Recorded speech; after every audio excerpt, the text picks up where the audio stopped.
Je m'appelle Julien, j'ai 32 ans, et j'ai une petite sœur, Léa, 28 ans, qui a toujours été l'enfant chéri, la fille prodigue de notre famille. Nos parents, Robert, 62 ans, et Béatrice, 60 ans, ont passé des décennies à vanter les exploits de Léa à qui veut l'entendre, tout en traitant les miens comme de simples notes de bas de page. Pour vous donner un peu de contexte, je travaille dans le développement de logiciels et j'ai fondé ma propre start-up de la French Tech il y a 6 ans. Ce n'était pas facile, j'ai vécu de pâte au beurre pendant 2 ans, je travaillais 18 heures par jour et j'ai failli faire faillite 2 fois. Mais j'ai tenu bon et, l'année dernière, ma société a été rachetée par un grand groupe technologique.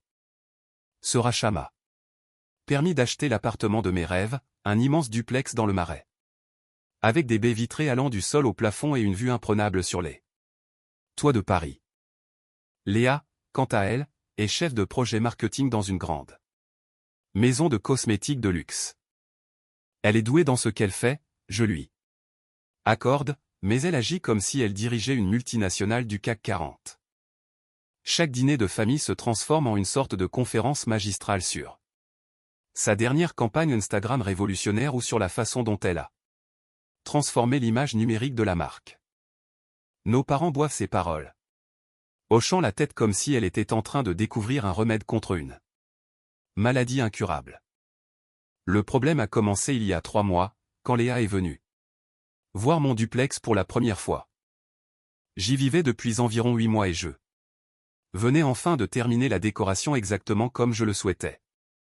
Elle est entrée et j'ai vu son expression changer, ce regard calculateur qu'elle prend toujours quand elle veut quelque chose. C'est convenable, a-t-elle dit, en passant ses doigts manucurés sur mon canapé en cuir italien, mais honnêtement, Julien, cet endroit est gaspillé avec toi. Tu ne reçois même pas. C'est quand la dernière fois que tu as invité du monde? J'ai ri, pensant qu'elle était simplement fidèle à elle-même, c'est-à-dire condescendante, mais elle a ensuite commencé à énumérer tout ce qui n'allait pas dans mes choix de décoration. Selon elle, l'art sur mes murs était quelconque, la disposition des meubles bloquait la circulation des énergies, et ne parlons même pas de ma palette de couleurs. Quelqu'un qui apprécie vraiment le luxe devrait vivre ici, a-t-elle ajouté en se tenant devant la fenêtre, quelqu'un qui sait mettre en valeur un espace pareil. Toi, tu le traites comme une chambre d'étudiant. Cela aurait dû être mon premier signal d'alarme. 2 semaines plus tard, chez nos parents pour le traditionnel déjeuner du dimanche, Léa a remis le sujet sur le tapis. J'ai réfléchi au duplex de Julien, a-t-elle annoncé au moment du dessert. C'est vraiment trop d'espace pour une seule personne qui passe ses journées en télétravail. Ma mère s'est immédiatement redressée. Oh, Léa, est-ce que tu penses à quitter ton appartement pour quelque chose de plus grand? Léa a souri, ce sourire professionnel qu'elle utilise en réunion. Eh bien, j'ai été promue directrice marketing senior, je l'ai mentionné. Et avec mon nouveau salaire et mes obligations mondaines, j'ai besoin d'un espace qui reflète mon statut. L'appartement de Julien serait parfait. J'ai failli m'étouffer avec mon café. Chez moi n'est ni à vendre ni à louer, Léa. Elle a balayé ma remarque d'un geste de la main. Oh, Julien, ne sois pas ridicule. Je ne parle pas de te l'acheter. Je parle d'un arrangement familial. Tu pourrais te réinstaller dans quelque chose de plus adapté à ton style de vie, et je reprendrai le duplex. C'est beaucoup plus logique. Mon père a hoché la tête. Pensivement. Elle a raison, fiston. Léa doit recevoir beaucoup pour son travail. Toi, tu restes juste assis devant ton ordinateur toute la journée. Je dirige une boîte de tech, ai-je répondu en essayant de garder un ton calme. J'ai travaillé comme un dingue pour me payer cet endroit. Surveille ton langage, m'a réprimandé ma mère. Et franchement, Julien, il n'y a pas de raison d'être égoïste. Léa a raison. Elle ferait un meilleur usage de l'espace. Tu pourrais te trouver un joli 2 pièces dans un quartier plus calme. J'ai regardé autour de la table, attendant que quelqu'un rie pour indiquer que c'était une plaisanterie. Mais ils étaient sérieux, d'un sérieux mortel. Ce duplex est à moi, ai-je dit fermement. Je l'ai acheté avec l'argent que j'ai gagné en bâtissant ma boîte à partir de rien. Fin de la discussion. Les yeux de Léa se sont rétrécis. Mon Dieu, Julien, pourquoi faut-il toujours que tu ramènes tout à la compétition? Il ne s'agit pas de savoir qui a gagné quoi. Il s'agit de ce qui est logique pour la famille. Tu es d'une immaturité incroyable. Immature? Je me suis levé. Tu essaies littéralement de me convaincre de te donner ma maison parce que tu penses la mériter plus que moi. Parce que c'est le cas, a-t-elle lâché, son masque de calme se fissurant. C'est moi qui ai une vie sociale active. C'est moi dont la carrière décolle vraiment. C'est moi qui sais me présenter correctement. Tu as eu de la chance avec un rachat de start-up, mais ça ne veut pas dire que tu sais vivre. Ma mère a pris la main de Léa. Chérie, ne t'énerve pas. Ton frère a toujours été jaloux de ta réussite. Jaloux? Je n'en croyais pas mes oreilles. Elle essaie de me voler mon toit. Personne ne prend rien à personne, a dit mon père de ce ton méprisant qu'il utilise avec moi depuis mon enfance. Léa est juste pragmatique. Tu devrais examiner sa proposition au lieu de faire un caprice. Je suis parti sans finir mon dessert. Depuis, Léa m'envoie des annonces pour des petits appartements ou pour m'aider à choisir. Elle poste aussi des photos sur Instagram depuis des rooftops parisiens avec des légendes comme « Je manifeste ». Mon futur duplex de rêve, ou « Bientôt la vie de château dans le ciel ». Mes parents m'ont appelé 3 fois pour me dire que j'étais têtu et égoïste, et que je devrais penser à ce qui est le mieux pour la famille. Apparemment, ce qui est le mieux pour la famille, c'est que j'abandonne le fruit de mon travail parce que ma sœur a décidé qu'elle en avait plus besoin. Le pire, c'est que Léa a commencé à dire à tout le monde qu'elle était en train d'acquérir un duplex. Dans le centre. Un ami commun m'a contacté pour me demander si je vendais, et quand j'ai dit non, il a eu l'air confus. Mais Léa a dit qu'elle avait déjà commencé à planifier les travaux. C'est de la folie, n'est-ce pas? Je ne suis pas fou de refuser de donner ma maison. Comment leur faire comprendre que ça n'arrivera jamais? Mise à jour numéro 1, 2 semaines plus tard. Je ne m'attendais pas à ce que mon histoire attire autant l'attention. Merci à tous. Ceux qui m'ont confirmé que je n'avais pas perdu la tête. Malheureusement, les choses ont dégénéré d'une manière que je n'aurais jamais pu imaginer. Mardi dernier, je travaillais chez moi quand j'ai entendu des voix dans le couloir. Ce n'est pas inhabituel dans un immeuble, sauf que ces voix se rapprochaient et que l'une d'elles m'était très familière. Puis j'ai entendu le bruit incomparable de clés dans ma serrure. J'ai ouvert la porte et je suis tombé sur Léa, accompagnée de 2 femmes que je ne connaissais pas, tenant des tablettes et des échantillons de couleurs. Ma sœur essayait différentes clés sur son trousseau. Apparemment, elle testait des clés au hasard en espérant que l'une d'elles fonctionnerait. Léa, qu'est-ce que tu fabriques? Elle a souri de toutes ses dents, même pas déstabilisée d'avoir été prise en flagrant délit. Oh, Julien. Tombe à pic. Voici Amanda et Michel, de chez Luxe Intérieur. Je fais une consultation pour les rénovations. Les 2 décoratrices avaient l'air mal à l'aise, sentant clairement la tension. J'ai dévisagé ma sœur avec incrédulité. Des rénovations de quoi? Du duplex, évidemment. Elle m'a bousculé pour entrer, faisant signe aux décoratrices de la suivre. Mesdames, je m'excuse. Pour mon frère. Il a encore du mal à s'adapter à la transition. Il n'y a pas de transition. J'ai bloqué le passage. C'est chez moi. Léa, tu pars tous deux. Suite. Le sourire de Léa est devenu glacial. Julien, arrête tes scènes. J'ai expliqué à Amanda et Michel notre arrangement, comment tu vas prendre plus petit et comment je reprends l'espace. Ne te donne pas en spectacle. Amanda. C'est racler la gorge. Peut-être devrions-nous revenir plus tard, Léa. Il semble y avoir un malentendu. Il n'y a aucun malentendu, a affirmé Léa. Mon frère fait juste des difficultés. Julien, laisse-nous entrer. J'ai besoin de prendre des mesures. Non. J'ai regardé les décoratrices. Je suis désolé. Que vous ayez perdu votre temps, mais ma sœur n'a aucun droit sur cet appartement. C'est ma propriété et elle n'est pas la bienvenue ici. Michel a échangé un regard avec Amanda. Nous ferions mieux d'y aller, Léa. Contactez-nous quand tout sera réglé. Elles sont parties rapidement, pressées d'échapper à ce malaise. Léa est restée, les bras croisés. Tu viens de m'humilier devant la meilleure équipe de design de Paris, a-t-elle sifflé. Tu t'es humiliée toute seule en leur mentant. J'ai commencé à fermer la porte. Mais elle a bloqué le passage avec son pied. Ce n'est pas fini, Julien. Ce duplex doit être à moi, et tu le sais. Tu le gâches en restant ici tout seul. Comme un ermite. J'ai les relations, le style de vie et la présence nécessaires pour faire de cet endroit ce qu'il devrait être.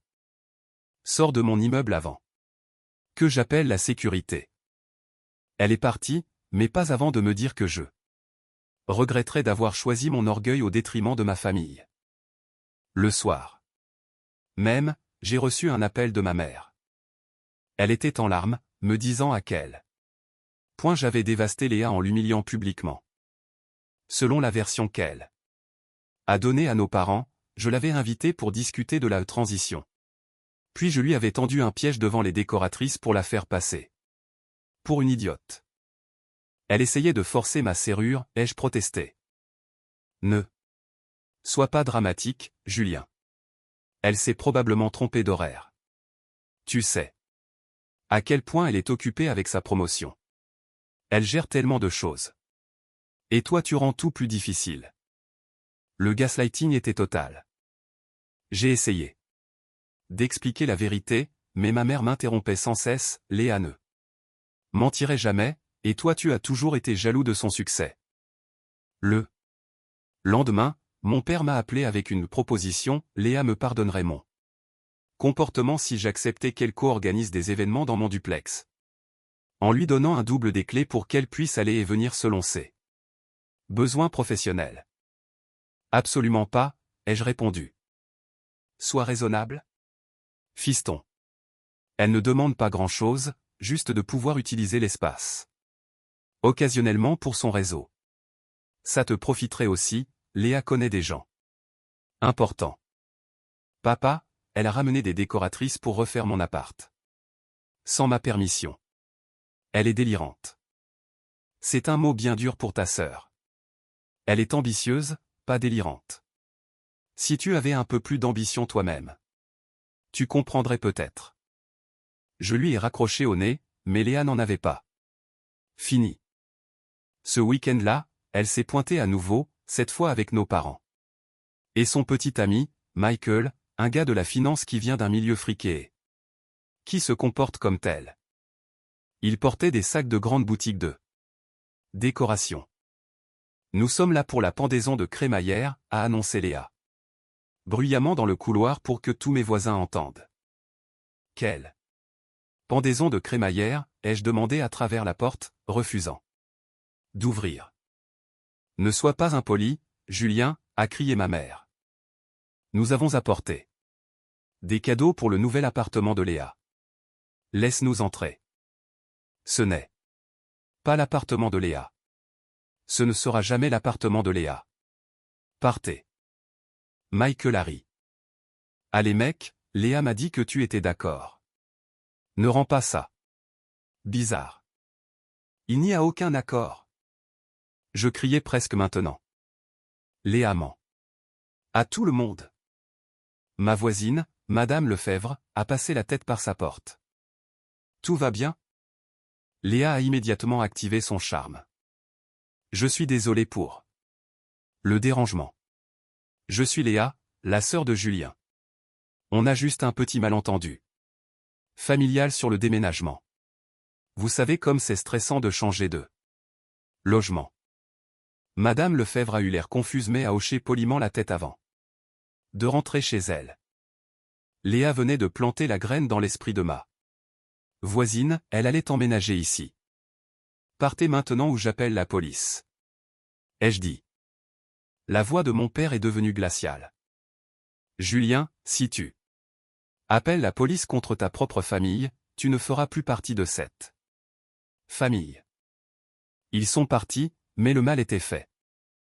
Léa s'était présentée à ma voisine comme la future occupante. Elle avait menti à son copain. Elle créait un récit où j'étais le frère instable qui bloquait un projet déjà acté. Mise à jour. Numéro 2, 3 semaines plus tard. La situation a tellement dérapé que j'ai dû engager des poursuites judiciaires. Oui, contre ma propre famille. Après l'incident de la crémaillère, Léa a intensifié sa campagne. Elle a commencé à poster sur les réseaux sociaux son futur emménagement dans un duplex, expliquant que parfois la famille rend les transitions difficiles, mais que la persévérance finit par payer. Elle faisait attention à ne jamais mentir explicitement, mais l'implication était claire, elle emménageait chez moi et j'étais l'obstacle. Puis il y a eu le contrôle de bien-être. Il y a 2 semaines, j'étais en réunion visio avec des clients quand on a frappé à ma porte. J'ai ignoré, pensant à une énième ruse de Léa. Les coups sont devenus plus forts, plus insistants. Puis j'ai entendu, monsieur, c'est la police. Nous devons vérifier que vous allez bien. J'ai coupé ma réunion et j'ai ouvert pour trouver 2 agents et une assistante sociale. Ils ont expliqué qu'ils avaient reçu un appel signalant une détresse mentale, un isolement inquiétant et un comportement potentiellement dangereux. Qui a appelé, ai-je demandé. Même si je connaissais déjà la réponse. L'assistante sociale a consulté ses notes. Votre sœur, Léa. Elle dit que vous devenez paranoïaque, que vous portez des accusations calomnieuses contre les membres de votre famille, que vous vous isolez et que vous montrez des signes de pensée délirantes. J'ai senti mon sang se glacer. Elle ment. Elle essaie de me voler mon appartement et elle est furieuse que je refuse de céder. Les policiers ont échangé un regard. J'ai compris comment ça sonnait. Plus j'essayais d'expliquer, plus j'avais l'air fou. Une sœur qui essaie de voler l'appartement de son frère? Des parents qui soutiennent un tel plan? Ça ressemblait à un délire paranoïaque typique. Ils sont restés 30 minutes à m'évaluer, à regarder l'appartement, à poser des questions sur mes antécédents médicaux, mon travail, mes liens sociaux. Au final, ils ont déterminé que je n'étais pas une menace pour moi-même ou pour autrui. Mais l'assistante sociale a vivement suggéré que je cherche un soutien pour résoudre les conflits familiaux.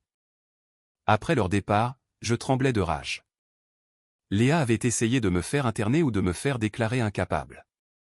J'ai appelé mon ami avocat, David, qui a confirmé mes pires craintes, si elle arrive à établir un schéma de troubles mentaux, elle pourrait potentiellement demander une mise sous tutelle ou une curatelle, surtout avec le soutien de tes parents. Tu dois tout documenter et envisager une ordonnance de protection. C'est là que j'ai découvert l'étendue de la campagne de Léa. Elle racontait à toute notre famille élargie et à notre cercle social que je faisais une dépression nerveuse, que l'argent du rachat de ma boîte m'était monté à la tête. Et que j'étais devenu paranoïaque, imaginant que tout le monde en voulait à mes biens. Ma cousine Sarah m'a appelé après avoir discuté avec Léa. Elle dit que tu l'as accusé de vouloir voler ton appart. Julien, ça va? Sarah, elle a littéralement ramené des décoratrices chez moi sans mon accord. Elle raconte à tout le monde qu'elle emménage. Il y a eu un long silence. Ce n'est pas ce Qu'elle m'a dit. Elle m'a dit que tu l'avais invitée pour voir l'endroit parce que tu envisageais de prendre plus petit, puis que tu as fait une crise de paranoïa et que tu l'as mise dehors. J'ai envoyé à Sarah les captures d'écran. Des SMS de Léa parlant de reprendre le duplex, ses posts Instagram sur son nouveau chez soi, tout. Sarah était sous le choc. C'est insensé, Julien. Elle essaie vraiment de te prendre ton logement. Au moins, quelqu'un me croyait. J'ai depuis installé des caméras de surveillance dans mon couloir, avec l'autorisation de la copropriété, j'ai changé mes serrures pour des modèles connectés qui m'alertent à la moindre tentative d'ouverture, et j'ai posé une sonnette avec caméra qui enregistre tous les visiteurs. J'ai aussi dû informer la sécurité de l'immeuble que ma sœur n'était autorisée à accéder à l'immeuble. Sous aucun prétexte. Mes parents sont furieux. Ils m'ont traité de paranoïaque, de cruel et de déséquilibré pour avoir pris ces précautions. Ma mère m'a envoyé un long texte disant que je détruisais la famille et que je brisais le cœur de Léa avec mes soupçons irrationnels. Elle a appelé la police pour me faire évaluer mentalement, ai-je répondu. Elle s'inquiétait pour toi. Tu agis de manière erratique, tu coupes les ponts, tu lances des accusations sauvages. N'importe quelle sœur aimante serait inquiète. Mise à jour numéro 3, 1 mois plus tard. J'ai coupé tout contact avec ma famille proche, et c'est à la fois la chose la plus difficile et la plus nécessaire que j'ai jamais faite. Le point de rupture est survenu il y a 2 semaines. Léa était restée silencieuse pendant quelques jours. Pas de texto, pas de visite surprise, pas de post Instagram sur son futur duplex. J'aurais dû savoir qu'elle préparait quelque chose.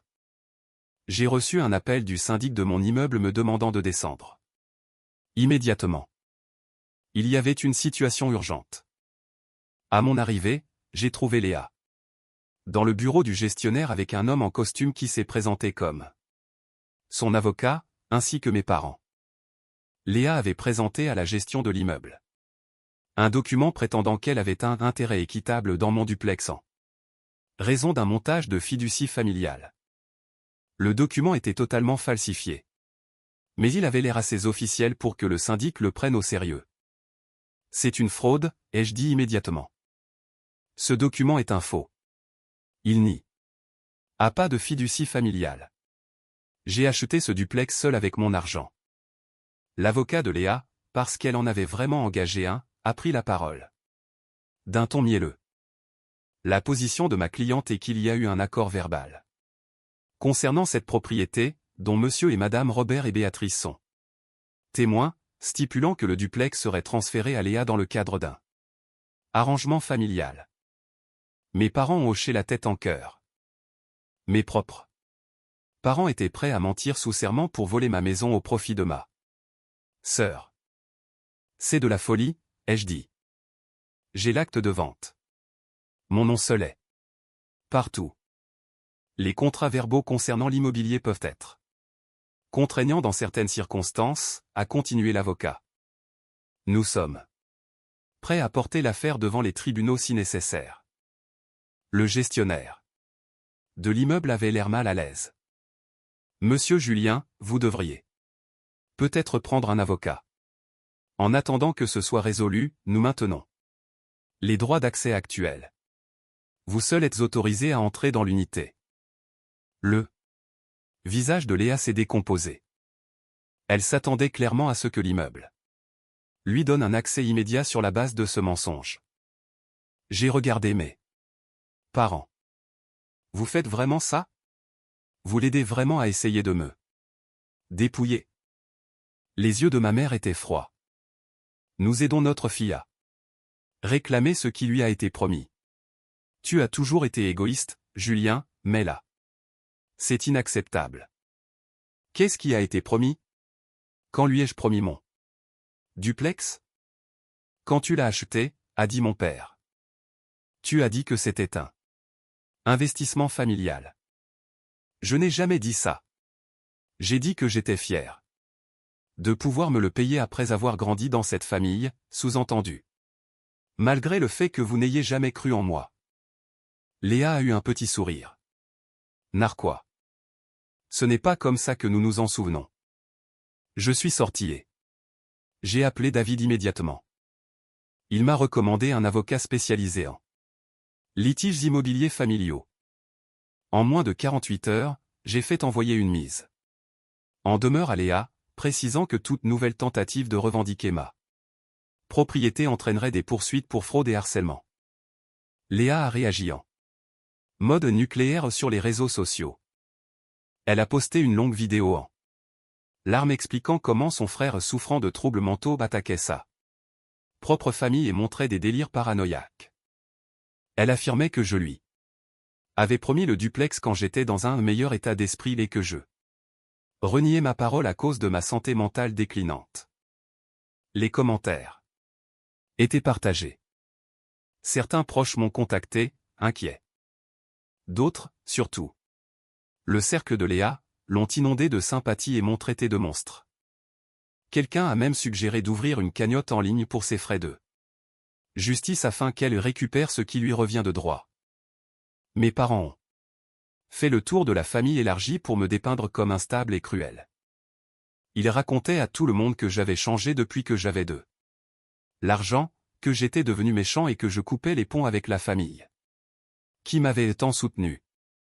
La goutte d'eau a été quand Léa a essayé de contacter mon ex-petite amie, Émilie, pour lui demander de faire une déposition sur mon instabilité mentale durant notre relation. Émilie m'a appelé tout de suite. Ta sœur est folle, m'a-t-elle dit. Elle m'a proposé de l'argent pour dire que tu montrais des signes de paranoïa quand on était ensemble. Quand j'ai refusé, elle a essayé de me culpabiliser en disant que je pourrais t'aider à obtenir les soins dont tu as besoin. C'est là que j'ai pris la décision de couper définitivement les ponts. J'ai envoyé un dernier message à mes parents et à Léa, toute nouvelle tentative de me contacter, d'accéder à ma propriété ou de propager de fausses informations sur ma santé mentale sera suivie d'une action en justice immédiate. J'ai tout documenté, chaque mensonge, chaque tentative de fraude, chaque faux signalement à la police. J'ai des enregistrements, des captures d'écran et des témoignages. Si ce harcèlement continue, je demanderai des poursuites criminelles et une ordonnance d'éloignement. Vous n'êtes plus ma famille. Ne me contactez plus jamais. Ma mère a répondu par un long message vocal disant que j'étais malade, que j'avais besoin d'aide et qu'ils essayaient seulement de me sauver de moi-même. Elle a conclu par « Quand tu reviendras à la raison et que tu réaliseras ce que tu as gâché pour un simple tas de briques, nous ne serons peut-être plus là. » Mon père a envoyé un simple SMS, « Tu n'es plus mon fils. » Léa a posté une dernière chose, parfois, il faut laisser partir les personnes toxiques, même si c'est la famille. J'aimerai toujours mon frère et j'espère qu'il obtiendra l'aide dont il a besoin. Main jointe, cœur brisé. Dernière mise à jour. 3 mois plus tard. Cela fait 3 mois que j'ai coupé tout contact et je voulais donner une dernière nouvelle pour clore ce chapitre, tant pour ceux qui ont suivi que pour moi-même. Les lendemains de la rupture ont été plus durs que prévu. Même en sachant à quel point ils étaient toxiques, il y a eu des moments où je me remettais en question. Est-ce que j'exagérais? Étais-je celui qui n'était pas raisonnable? Le gaslighting avait été si intense que, malgré toutes les preuves, je doutais parfois de ma propre réalité. Mais Léa a fait une dernière erreur qui a tout validé. Environ un mois après avoir coupé les ponts, elle s'est apparemment convaincue que j'avais quitté les lieux. Elle racontait aux gens que j'avais abandonné le duplex et fui la région à cause de ma crise mentale. Elle a même réussi à convaincre son copain, Michael, que l'appartement était vide et qu'elle avait un droit légal de l'occuper. Une nuit, mon système de sécurité m'a alerté d'un mouvement à ma porte à 2 heures du matin. J'ai vérifié la caméra et j'ai vu Léa avec Michael et un autre homme que je ne connaissais pas. Ils essayaient de forcer ma porte, vraiment, avec ce qui ressemblaient à des outils de crochetage. J'ai appelé le 17 immédiatement et j'ai regardé en direct les policiers arriver en quelques minutes, les prenant en flagrant délit. Léa a essayé de faire croire à un malentendu, prétendant qu'elle pensait que j'avais abandonné la propriété et qu'elle venait vérifier par mesure de sécurité. La police n'a pas mordu, surtout quand je leur ai montré la mise en demeure et tout le dossier de harcèlement préalable. Elle a été arrêtée pour tentative de violation de domicile. Michael était mortifié. Il ne connaissait manifestement pas toute l'histoire et il a rompu avec elle sur le champ. Mes parents ont essayé de m'appeler des dizaines de fois cette nuit-là, mais je n'ai pas répondu. Ils ont laissé des messages me suppliant de ne pas porter plainte, disant que Léa avait fait une erreur et qu'elle était juste confuse. Puis les menaces ont commencé, si je portais plainte, ils me renieraient, déjà fait. Ils me déshériteraient, il n'y a rien à hériter, et ils s'assureraient que tout le monde sache quel monstre je suis. J'ai maintenu ma plainte. Léa a fini par plaider coupable pour une infraction mineure, a écopé d'une mise à l'épreuve et d'une ordonnance d'éloignement stricte. L'arrestation et les problèmes judiciaires lui ont aussi coûté cette promotion dont elle se vantait tant.